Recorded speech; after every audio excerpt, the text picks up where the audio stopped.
Christopher Sr., Clarence Frankie Roden, 20, elder son of Dana and Christopher Sr.,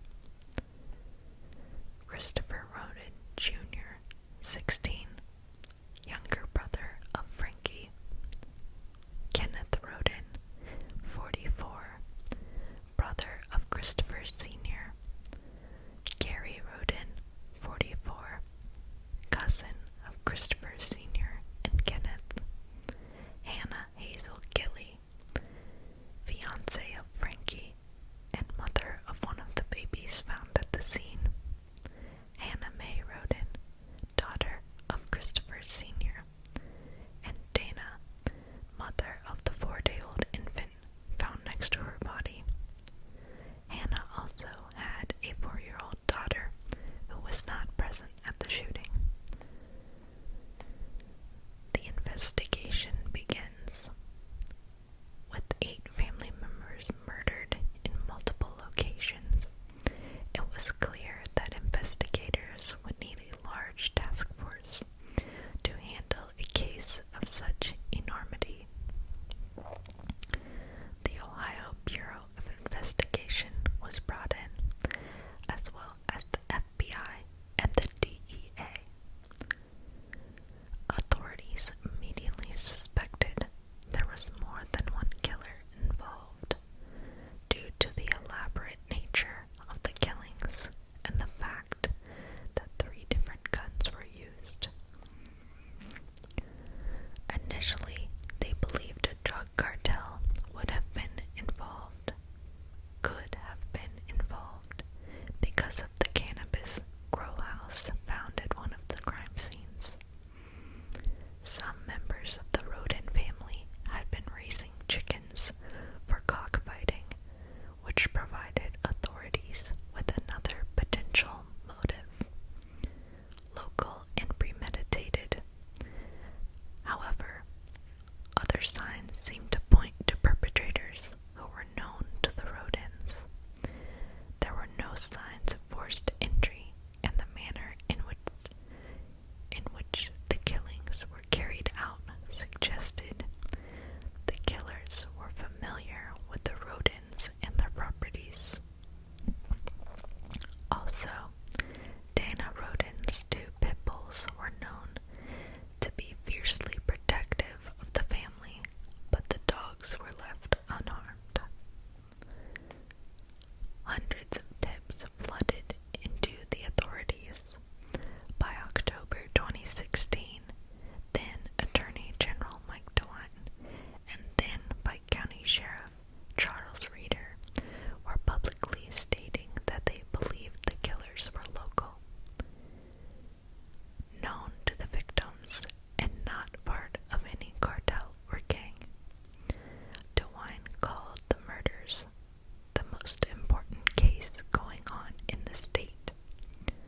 Forensics expert Joseph Scott Morgan described seeing the bullet holes outside of Chris Sr.'s trailer and expecting a horror show inside.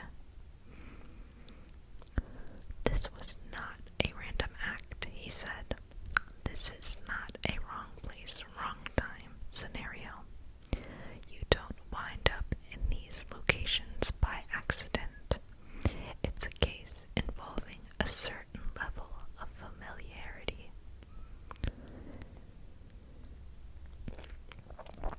Suspects emerge.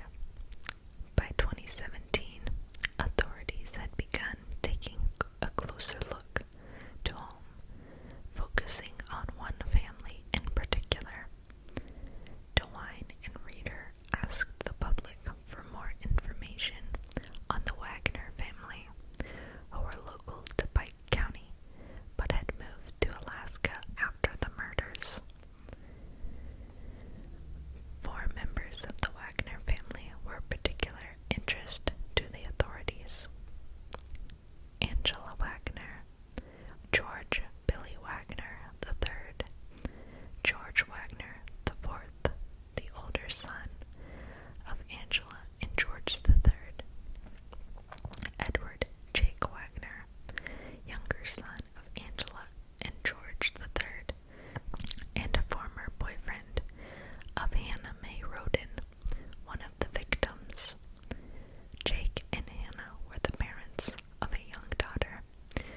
extremely close-knit family, and they plotted the murders to help Jake obtain custody of his daughter.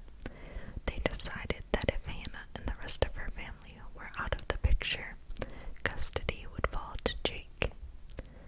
Pike County Special Prosecutor Angie Canepa later said the motive was a challenging one for all of us. We heard no one's going to believe 8 people were killed over custody. To prove their case, they presented evidence showing that the Wagners had rigorously prepared for the killings. They bought ammunition